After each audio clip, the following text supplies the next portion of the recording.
Good evening money persons, welcome to daily money show number 629. RBI దగ్గర నుంచి loans రిలేటెడ్గా చాలా ఇంపార్టెంట్ అనౌన్స్మెంట్ వచ్చింది. యాక్చువల్లీ లోన్స్ తీసుకున్న వాళ్ళు ఎవరైతే ఉంటారో వాళ్ళందరికీ కూడా మనం ఇది గుడ్ న్యూస్గా మాట్లాడుకోవచ్చు. సో ఈ అనౌన్స్మెంట్ గురించి మనం ఈరోజు వీడియోలో డీటెయిల్గా మాట్లాడుకుందాం. అండ్ దాంతోపాటు మార్కెట్లో ఉన్న ఇంపార్టెంట్ అప్డేట్స్ అన్నిటిని క్విక్గా డిస్కస్ చేసేద్దాం.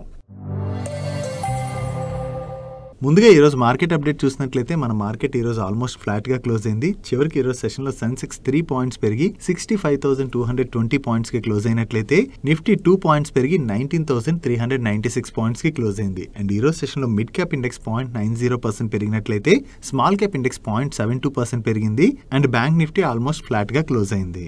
నెక్స్ట్ మనలో చాలా మంది బ్యాంక్స్ ఆర్ ఎన్బిఎఫ్సిస్ దగ్గర నుంచి లోన్స్ తీసుకుంటుంటాం కదా. ఈ లోన్స్ ఎవరైతే తీసుకుంటారో వాళ్ళ రిలేటెడ్ గా ఆర్బీఐ దగ్గర నుంచి ఈ వీకెండ్ లోని చాలా ఇంపార్టెంట్ అనౌన్స్మెంట్ వచ్చింది. సో మీలో ఎవరైనా ఆల్రెడీ లోన్ తీసుకున్నా లేదా లోన్ తీసుకుందాం అనుకుంటున్నా కూడా ఆర్బీఐ దగ్గర నుంచి వచ్చినటువంటి న్యూస్ ఏదైతే ఉందో దాన్ని కంప్లీట్ గా అర్థం చేసుకోవడానికి ప్రయత్నించండి. మీకు అర్థం అవడం కోసం అని చెప్పి ఈ డాక్యుమెంట్ లో ఏదైతే ఇన్ఫర్మేషన్ ఉందో దాన్ని కొంచెం సింప్లిఫై చేసి చెప్తాను. ఆర్బీఐ అనౌన్స్మెంట్ లో ఏముందంటే మనలో చాలా మంది బ్యాంక్స్ ఆర్ ఎన్బిఎఫ్సిస్ దగ్గర నుంచి లోన్స్ తీసుకుంటాం. అండ్ ఈ లోన్స్ తీసుకున్న తర్వాత మంత్లీ ఈఎంఐ పే చేస్తుంటాం కదా. దీనిలోని కొన్ని సందర్భాల్లో తెలిసి పేమెంట్ డిఫాల్ట్ చేయొచ్చు, కొన్ని సందర్భాల్లో తెలియక కూడా పేమెంట్ డిఫాల్ట్ చేయొచ్చు. అలా డిఫాల్ట్ చేసినా లేదా నాన్ కంప్లైన్స్ అండ్ ఈ బ్యాంక్ అండ్ ఎన్బిఎఫ్సిస్ యొక్క కంప్లైంట్స్ ఏవైతే ఉంటాయో వాటిని బారోవర్ సరిగ్గా ఫాలో అవ్వకపోయినా కూడా మన పైన ఈ లెండింగ్ ఇన్స్టిట్యూషన్స్ కొంత పెనాల్టీని విధిస్తూ ఉంటాయి. ఇప్పటి వరకు కొన్ని బ్యాంక్స్ అండ్ ఎన్బిఎఫ్సిస్ ఈ పెనాల్టీని ఎలా విధిస్తున్నాయంటే వాళ్ళు చార్జ్ చేసేటువంటి ఇంట్రెస్ట్ రేట్ ఏదైతే ఉంటుందో దానికన్నా ఎక్కువగానే పెనాల్టీని విధిస్తున్నాయి. ఇది గమనించినటువంటి ఆర్బీఐ ఇప్పుడు ఒక కొత్త రూల్ తీసుకొచ్చింది. దీనిలో ఆర్బీఐ ఏం చెప్తుందంటే ఈ పెనాల్టీని విధించడానికి main reason borrowers good credit discipline ని మెయింటైన్ చేయడానికి ఈ రూల్ ని పెట్టాం తప్ప దీన్ని బ్యాంక్స్ ఆర్ ఎన్బిఎఫ్సిస్ వాళ్ళ ఇన్కమ్ సోర్స్ కింద భావించకూడదని చెప్పి ఆర్బీఐ ఈ డాక్యుమెంట్ లో మెన్షన్ చేసింది. అండ్ అంతేకాకుండా ఈ పెనాల్టీస్ ఏవైతే ఉంటాయో అవి మన పైన చార్జ్ చేసేటువంటి ఇంట్రెస్ట్ రేట్ కన్నా కూడా ఎక్కువగా ఉండకూడదని అండ్ ఈ రూల్ ఇంప్లిమెంట్ అయిన దగ్గర నుంచి బారోవర్స్ పైన కాంపౌండింగ్ పీనల్ ఇంట్రెస్ట్ ని చార్జ్ చేయకూడదని చెప్పి ఆర్బీఐ చెప్తుంది. అండ్ అంతేకాకుండా ఈ lending institutions reasonable or unbiased charges ని మాత్రమే చేయాలి, అంతకన్నా ఎక్కువగా చేయకూడదు. అండ్ దీనికోసం అని చెప్పి ఇన్స్టిట్యూషన్స్ ఏవైతే ఉంటాయో వాటి యొక్క బోర్డ్స్ పీనల్ చార్జెస్ యొక్క పాలసీని కూడా అప్రూవ్ చేయాల్సి ఉంటుందని చెప్పి ఆర్బీఐ మెన్షన్ చేయడం జరిగింది. అండ్ ఈ కొత్త రూల్ ఏదైతే ఉందో అది 2024 జనవరి 1 నుంచి అప్లికేబుల్ లోకి రాబోతుంది. సో ఇక్కడ నుంచి మీరు లోన్స్ తీసుకున్న తర్వాత మీ పైన మీరు పే చేసేటువంటి ఇంట్రెస్ట్ రేట్ కన్నా కూడా ఎక్కువ పెనాల్టీ చార్జెస్ ని గనక బ్యాంక్స్ ఆర్ ఎన్బిఎఫ్సిస్ వేస్తున్నట్లయితే మీరు ఈ కొత్త ఆర్బీఐ రూల్ ద్వారా ఆ బ్యాంక్ ఆర్ ఎన్బిఎఫ్సి ని ఖచ్చితంగా అడిగి ఆ చార్జెస్ ని తగ్గించుకోండి. ఒకటి గుర్తుపెట్టుకోండి, ఈ రూల్ అయితే జనవరి 1, 2024 నుంచి అమల్లోకి రాబోతున్నది. సో ఈ టైం పీరియడ్ ఏదైతే ఉందో దీని లోపు బ్యాంక్స్ అండ్ ఎన్బిఎఫ్సి బోర్డ్స్ అన్ని కూడా మీట్ అయ్యి ఒక రీజనబుల్ పెనాల్టీ చార్జెస్ రిలేటెడ్ గా వాళ్ళ బోర్డ్స్ అయితే పాలసీని కూడా అప్రూవ్ చేయాలి. చూడాలి ఈ పెనాల్టీ చార్జెస్ ఎంత తగ్గిస్తాయి అన్నది. ఇది ఒక రకంగా లోన్స్ ఎవరైతే తీసుకుంటారో వాళ్ళందరికీ కూడా హెల్ప్ఫుల్ అవబోతున్నది. అండ్ లోన్స్ తీసుకున్నటువంటి మీ ఫ్రెండ్స్ కావచ్చు, ఫ్యామిలీ మెంబర్స్ కావచ్చు, ఇన్ఫర్మేషన్ అయితే హెల్ప్ఫుల్ అవుతుంది కాబట్టి మర్చిపోకుండా ఈ ఇన్ఫర్మేషన్ ని వాళ్ళకి కూడా షేర్ చేయడానికి ప్రయత్నించండి. డైలీ మార్కెట్ లో వచ్చేటువంటి ఇటువంటి ఇంపార్టెంట్ ఇన్ఫర్మేషన్ ని మీతో డీటెయిల్ గా షేర్ చేయడానికి మన మనీ పర్స్ టీమ్ ఏవైతే ఎఫర్ట్స్ పెడుతుందో ఆ ఎఫర్ట్స్ గనక మీకు హెల్ప్ఫుల్ అవుతున్నట్లయితే వీడియోని మర్చిపోకుండా లైక్ చేయడానికి ప్రయత్నించండి. నెక్స్ట్ ఎస్జేఎస్ ఎంటర్ప్రైజెస్ గురించి మాట్లాడుకోవాలి. యాక్చువల్లీ ఈ స్టాక్ లోని ఈ రోజు ఒక ఇంట్రెస్టింగ్ బ్లాక్ డీల్ జరిగింది. ఈ ఎస్జేఎస్ ఎంటర్ప్రైజెస్ యొక్క ప్రమోటర్స్ అయినటువంటి ఎవర్గ్రాఫ్ హోల్డింగ్స్ పీటీఈ లిమిటెడ్ వాళ్ళకి ఈ జూన్ క్వార్టర్ ఎండింగ్ నాటికి ఎస్జేఎస్ ఎంటర్ప్రైజెస్ లోని నియర్లీ 34% స్టేక్ ఉన్నది. అండ్ వీళ్ళతో పాటు సందర్స్ కన్సల్టింగ్ ప్రైవేట్ లిమిటెడ్ వాళ్ళకి 1% స్టేక్ ఉన్నది. సో ఈ రెండు కంపెనీస్ హోల్డ్ చేస్తున్నటువంటి ఈ స్టేక్స్ లోని ఎవర్గ్రాఫ్ హోల్డింగ్స్ వాళ్ళు నియర్లీ 30% స్టేక్ ని ఈ రోజు బ్లాక్ డీల్ లో సెల్ చేయబోతున్నట్లుగా అండ్ అలాగే సందర్స్ కన్సల్టింగ్ వాళ్ళు నియర్లీ 0.56% స్టేక్ ని సెల్ చేయబోతున్నట్లుగా నిన్న నైటే న్యూస్ అప్డేట్స్ వచ్చాయి. అండ్ ఈ రోజు సెషన్ లో ఈ బ్లాక్ డీల్ కూడా జరిగింది. ఈ బ్లాక్ డీల్ లోని 33.1% ఈక్విటీ అంటే 610 crores worth shares, each share 605 rupees చొప్పున హ్యాండ్స్ చేంజ్ అవడం జరిగింది. ఈ బ్లాక్ డీల్ లో వీళ్ళ ప్రమోటర్సే సేల్ చేసి ఉండొచ్చు అని చెప్పి మార్కెట్ లో అప్డేట్స్ అయితే నడుస్తున్నాయి. అండ్ ఈ బ్లాక్ డీల్ ఆల్మోస్ట్ నిన్న మార్కెట్ క్లోజింగ్ ప్రైస్ కి దగ్గరలో జరగడంతో దాని తర్వాత ఎస్జేఎస్ ఎంటర్ప్రైజెస్ స్టాక్ లోని చాలా పాజిటివ్ మూవ్మెంట్ కూడా కనపడింది. చూడాలి ఈ బ్లాక్ డీల్ లోని వీళ్ళ ప్రమోటర్స్ సెల్ చేసినట్లయితే వీళ్ళ దగ్గర నుంచి ఎవరు ఎక్వైర్ చేశారు అన్నది,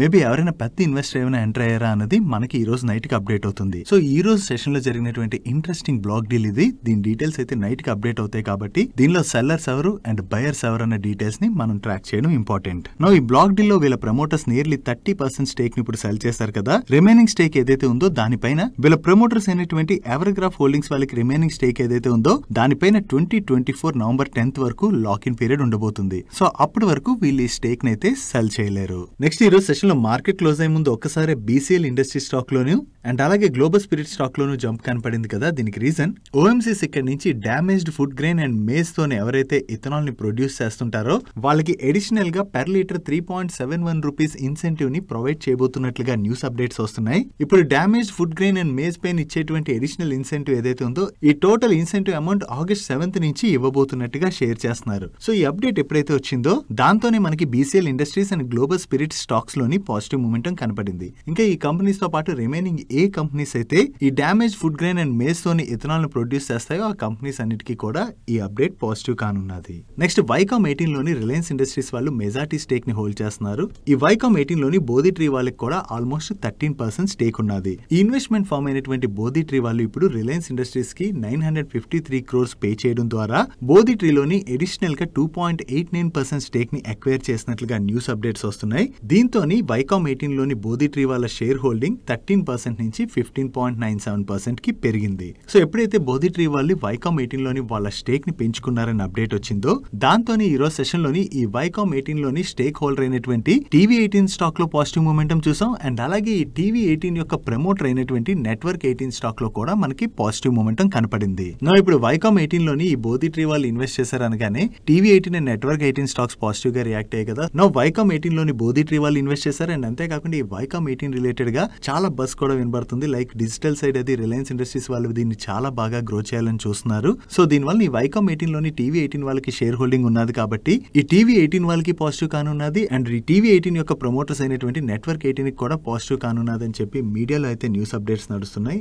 యాక్చువల్లీ ఇన్వెస్టర్స్ తెలుసుకోవాల్సినటువంటి ఇంపార్టెంట్ ఇన్ఫర్మేషన్ ఇక్కడే ఉన్నది. ఆల్మోస్ట్ ఏప్రిల్ ఎండింగ్ లోని one of the ask money per show లోని ఇన్వెస్టర్స్ అడిగినటువంటి క్వశ్చన్ కి ఆన్సర్ చేస్తూ అనే ఈ వైకామ్ 18 బిజినెస్ గురించి అండ్ అలాగే TV18 స్టాక్ గురించి క్లియర్ గా ఎక్స్ప్లెయిన్ చేయడం జరిగింది. దీనిలోని చిన్న ఇన్వెస్టర్స్ ఏ విధంగా నష్టపోతున్నారు అన్నది ఒకసారి ఈ ఆస్క్ వీడియోలోని ఆల్మోస్ట్ 1.5 minute నుంచి 7 minutes వరకు దీని రిలేటెడ్ గా డీటెయిల్ ఎక్స్ప్లెనేషన్ ఉంటుంది. ఆ పార్ట్ ఒకసారి చూసినట్లయితే వీటి రిలేటెడ్ గా మీకు క్లియర్ గా అర్థం అవుతుంది. ఏదైనా కంపెనీలో ఇలాంటి న్యూస్ అప్డేట్స్ వచ్చినప్పుడు మనం ఇన్వెస్ట్ చేసే ముందు దాని రిలేటెడ్ గా డీటెయిల్ ఇన్ఫర్మేషన్ అనేది తెలుసుకోవడం చాలా ఇంపార్టెంట్. తెలుసుకోకుండా గనక ఇన్వెస్ట్ చేసినట్లయితే మనం నష్టపోయేటువంటి ప్రమాదం ఉన్నది. ఒకసారి అందుకని ఈ ఆస్క్ వీడియో ఏదైతే ఉందో దాన్ని ఈరోజు daily money show end card లోనే అండ్ అలాగే ఈ వీడియో యొక్క కామెంట్ సెక్షన్ లో ఫస్ట్ కామెంట్ లో పిన్ చేసి ఉంచుతాను. మిస్ అవ్వకుండా చూడడానికి ప్రయత్నించండి. మీకైతే చాలా మంచి ఇన్ఫర్మేషన్ దొరుకుతుంది. నెక్స్ట్ రీసెంట్ గా రిలయన్స్ ఇండస్ట్రీస్ నుంచి డీమర్జ్ అయినటువంటి జియో ఫైనాన్షియల్ సర్వీసెస్ స్టాక్ నిన్న సెషన్ లో లిస్ట్ అయింది కదా. నిన్న ఈ స్టాక్ 5% కరెక్ట్ అయ్యి లోవర్ సర్క్యూట్ కొట్టేసింది. అండ్ ఈ రోజు సెషన్ లో కూడా ఈ స్టాక్ 5% కరెక్ట్ అయ్యి లోవర్ సర్క్యూట్ కొట్టేసింది. అండ్ ఈ రోజు చూసినట్లయితే BSE లోని 5,15,000 షేర్స్ ని సెల్ చేయడానికి ప్రయత్నిస్తున్నట్లయితే NSE లోని ఇన్వెస్టర్స్ ఏకంగా 8,52,43,172 షేర్స్ ని సెల్ చేయడానికి ప్రయత్నిస్తున్నారు. సో ఈ రోజు క్లోజింగ్ ప్రైస్ తో మనం కంపేర్ చేసి చూస్తే ఏకంగా 2,051 కోట్ల రూపాయల జియో ఫైనాన్షియల్ షేర్స్ అయితే సెల్ చేయడానికి ఇన్వెస్టర్స్ ప్రయత్నిస్తున్నారు. సో ఇంత లార్జ్ క్వాంటిటీలోని ఇన్వెస్టర్స్ సేల్ చేయడానికి ప్రయత్నిస్తుండటంతోనే ఈ జియో ఫైనాన్షియల్ సర్వీసెస్ స్టాక్ అయితే నిన్న లోవర్ సర్క్యూట్ కొట్టింది. అండ్ ఈ రోజు కూడా లోవర్ సర్క్యూట్ కొట్టింది. అండ్ ఫర్దర్ గా కూడా మనం ఈ జియో ఫైనాన్షియల్ సర్వీస్ స్టాక్ లోని ప్రెషర్ చూసేటువంటి అవకాశం ఉన్నది. యాక్చువల్లీ ఈ జియో ఫైనాన్షియల్ సర్వీస్ స్టాక్ ఇప్పుడు కరెక్ట్ అవుతుంది కదా. చాలా మంది ఇప్పుడు కొనాలా అని అడుగుతున్నారు. నిన్న మన డైలీ మనీ షోలో స్టార్టింగ్ లోనే దీని గురించి క్లియర్ గా ఎక్స్ప్లెయిన్ చేయడం జరిగింది. ఒకవేళ మీలో ఎవరైనా నేను డైలీ మనీ షోని మిస్ అయినట్లయితే ఒకసారి వీడియో స్టార్టింగ్ లో చూడండి. మీకు ఈ స్టాక్ ఎందుకు ఇంతలా కరెక్ట్ అవుతుంది అండ్ ఇప్పుడు ఏం చేయాలన్న దాని గురించి క్లియర్ గా అర్థం అవుతుంది. అండ్ ఈ జియో ఫైనాన్షియల్ సర్వీసెస్ లో ఈ రోజు ఒక బ్లాక్ డీల్ కూడా జరిగింది. ఈ బ్లాక్ డీల్ లోని ఈచ్ షేర్ 236 రూపీస్ 45 పైసా చొప్పున హ్యాండ్స్ చేంజ్ అయినట్లుగా అప్డేట్స్ వస్తున్నాయి. ఈ బ్లాక్ డీల్ ఎవరు పార్టిసిపేట్ చేశారన్నది మనకి ఈ రోజు నైట్ కి అప్డేట్ అవుతుంది. అండ్ దీంతో పాటు ఈ జియో ఫైనాన్షియల్ సర్వీసెస్ రిలేటెడ్ గా మార్కెట్ క్లోజ్ అయిన తర్వాత మరొక అప్డేట్ కూడా వచ్చింది. యాక్చువల్లీ ఈ జియో ఫైనాన్షియల్ సర్వీసెస్ ని BSE అండ్ NSE ఇండెక్సెస్ నుంచి ఈ August 24th రోజున రిమూవ్ చేయవలసి ఉన్నది. కాకపోతే దీన్ని August 29th కి పోస్ట్ పోన్ చేసినట్లుగా న్యూస్ అప్డేట్స్ వస్తున్నాయి. దీనికి రీజన్ ఏంటంటే ఏదైనా కంపెనీ నుంచి ఒక బిజినెస్ ని డీమర్జ్ చేసి సపరేట్ గా లిస్ట్ చేస్తారు కదా. ఈ సపరేట్ గా లిస్ట్ అయినటువంటి స్టాక్ ఫస్ట్ 3 days లో 2 days గనక ఒకవేళ సర్క్యూట్స్ ని గనక హిట్ చేసినట్లయితే దెన్ దాన్ని ఇండెక్సెస్ నుంచి రిమూవ్ చేసేటువంటి టైం మరొక 3 days ఎక్స్టెండ్ చేస్తామని చెప్పి ప్రీవియస్ గానే NSE వాళ్ళు ఒక ప్రెస్ రిలీజ్ కూడా చేశారు. సో ఇప్పుడు Jio financial services stock list అయిన తర్వాత ఫస్ట్ 2 days లోనే కంటిన్యూస్ గా 2 లోవర్ సర్క్యూట్స్ ని హిట్ చేసింది కదా. దీంతో ఇప్పుడు BSE ఇండెక్సెస్ అండ్ NSE నుంచి రిమూవ్ చేయడాన్ని August 29th కి పోస్ట్ పోన్ చేయబోతున్నట్లుగా అప్డేట్స్ వస్తున్నాయి. అంటే August 29th అంటే నెక్స్ట్ వీక్ లో మంగళవారంకి పోస్ట్ పోన్ చేస్తారు. సో నెక్స్ట్ వీక్ మంగళవారం దీన్ని ఇండెక్సెస్ నుంచి రిమూవ్ చేస్తారు. అండ్ వన్స్ ఇండెక్సెస్ నుంచి రిమూవ్ చేసినట్లయితే ఈ ఇండెక్సెస్ ని ట్రాక్ చేసేటువంటి ఫండ్స్ ఏవైతే ఉంటాయో ఆ ఫండ్స్ కూడా ఈ స్టాక్ ని సెల్ చేసేటువంటి అవకాశం ఉన్నది. నెక్స్ట్ అదానీ ఎంటర్ప్రైజెస్ లోని వీళ్ళ ప్రమోటర్ గ్రూప్ కంపెనీ అయినటువంటి కెంపాస్ ట్రేడ్ అండ్ ఇన్వెస్ట్మెంట్ వాళ్ళు ఈ ఆగస్ట్ 7th నుంచి ఆగస్ట్ 18th మధ్యన 2,53,00,000 షేర్స్ అంటే నియర్లీ 2.22% స్టేక్ ని అక్వైర్ చేయడం జరిగింది. So promoter group company Adani enterprises లోని ఈ స్టేక్ ని అక్వైర్ చేసిందన్న అప్డేట్ తోనే ఈ రోజు సెషన్ లో మనకి అదానీ ఎంటర్ప్రైజెస్ స్టాక్ లోని పాజిటివ్ మూమెంటం కనపడింది. నెక్స్ట్ రీసెంట్ గా సిఈఆర్సీ అంటే సెంట్రల్ ఎలక్ట్రిసిటీ రెగ్యులేటరీ కమిషన్ వాళ్ళు డే అహెడ్ మార్కెట్ లోని మార్కెట్ కప్లింగ్ ని ఇంట్రడ్యూస్ చేయబోతున్నట్టుగా అనౌన్స్ చేశారు. ఈ మార్కెట్ కప్లింగ్ ని ఇంట్రడ్యూస్ చేస్తామని ఎప్పుడైతే అనౌన్స్ చేశారో దాంతో ఆ టైంలో ఐఎక్స్ స్టాక్ లో మనం ప్రెషర్ చూసాం. ఎందుకంటే ఈ మార్కెట్ కప్లింగ్ ని కనుక ఇంట్రడ్యూస్ చేసినట్లయితే దాని వలన ఎక్స్చేంజెస్ చేతిలోని ప్రైస్ డిస్కవరీ అన్నది ఉండదని, అది ఐఎక్స్ కి నెగిటివ్ అవుతుందని చెప్పి ఆ టైంలో న్యూస్ సర్క్యులేట్ అయింది. దాంతోనే ఐఎక్స్ స్టాక్ లోని కంటిన్యూస్ గా ప్రెషర్ కనపడుతూ వచ్చింది. నో ఈ మార్కెట్ కప్లింగ్ రిలేటెడ్ గా సిఈఆర్సీ వాళ్ళు డిస్కషన్ పేపర్ అయితే రిలీజ్ చేసినట్లుగా న్యూస్ అప్డేట్స్ వస్తున్నాయి. దీనిలో వీళ్ళు ఏం మెన్షన్ చేశారంటే ఈ మార్కెట్ కప్లింగ్ ని ఇంప్లిమెంట్ చేయడం వలన ప్రైస్ డిస్కవరీలోని మేజర్ చేంజెస్ అయితే రావని చెప్పి వీళ్ళు మెన్షన్ చేయడం జరిగింది. అండ్ అంతేకాకుండా దీన్ని ఇంప్లిమెంట్ చేయడం వలన టెక్నాలజికల్ ఇన్నోవేషన్ అండ్ కాంపిటీషన్ కూడా ఇంప్రూవ్ అవుతుందని చెప్పి వీళ్ళు మెన్షన్ చేయడం జరిగింది. అండ్ ఈ డే హెడ్ మార్కెట్ లోని ఐఎక్స్ వాళ్ళ దగ్గరే మెజారిటీ షేర్ ఉన్నది. సో ఇప్పుడు ఈ రూల్ తీసుకురావడం వల్ల ప్రైస్ డిస్కవరీలోని పెద్దగా చేంజెస్ రాలేనట్లయితే దాని వలన ఐఎక్స్ మీద పెద్దగా ఇంపాక్ట్ పడకపోవచ్చు. ఇంకా మనం చూడవలసి ఉన్నది దీని రిలేటెడ్ గా ఫర్దర్ గా ఏమైనా అప్డేట్స్ వస్తాయేమో. బట్ ఈ అప్డేట్ వచ్చిన తర్వాత కూడా ఈ రోజు సెషన్ లో ఐఎక్స్ స్టాక్ లో అయితే మనకి పెద్దగా మూమెంటం అన్నది కనపడలేదు.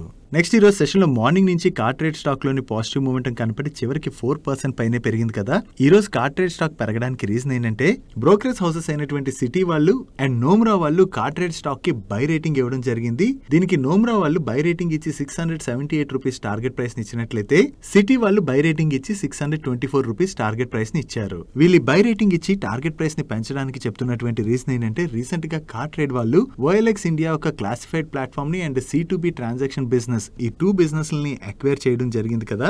ఈ బిజినెస్ ఏవైతే వీళ్ళు అక్వైర్ చేశారో దాని వల్ల నియర్ టర్మ్ లోని ఈ ఓఎల్ఎక్స్ యొక్క C2B బిజినెస్ లాసెస్ వలన అండ్ అలాగే ఈ ట్రాన్సాక్షన్ కాస్ట్ అది ఏదైతే ఉందో దాని వలన నియర్ టర్మ్ లో వీళ్ళ ఫైనాన్షియల్స్ పైన కొంత ఇంపాక్ట్ మనం చూడొచ్చని, కానీ మీడియం టర్మ్ లోని ఈ బిజినెస్ లో వీళ్ళు గ్రోత్ ని కనుక డెలివర్ చేసినట్లయితే దాని వలన వీళ్ళకి మంచి వాల్యూ క్రియేట్ అయ్యేటువంటి అవకాశం ఉన్నదని చెప్పి షేర్ చేస్తూ కార్ట్రేడ్ స్టాక్ కి బై రేటింగ్ ఇచ్చి టార్గెట్ ప్రైస్ ని పెంచడం జరిగింది. దాంతోనే ఈ రోజు సెషన్ లో మార్నింగ్ నుంచి మనకి కార్ట్రేడ్ స్టాక్ లోని పాజిటివ్ మూమెంటం కనపడింది. నెక్స్ట్ పానసియా బయోటెక్ వాళ్ళ దగ్గర నుంచి ఒక ఇంపార్టెంట్ అప్డేట్ వచ్చింది. వీళ్ళు యుఎస్ కి చెందినటువంటి national institutes of allergy and infectious diseases వాళ్ళతోని అండ్ అలాగే Indian council of medical research వాళ్ళతో కలిపి డెంగ్యూ వ్యాక్సిన్ అయితే డెవలప్ చేస్తున్నారు.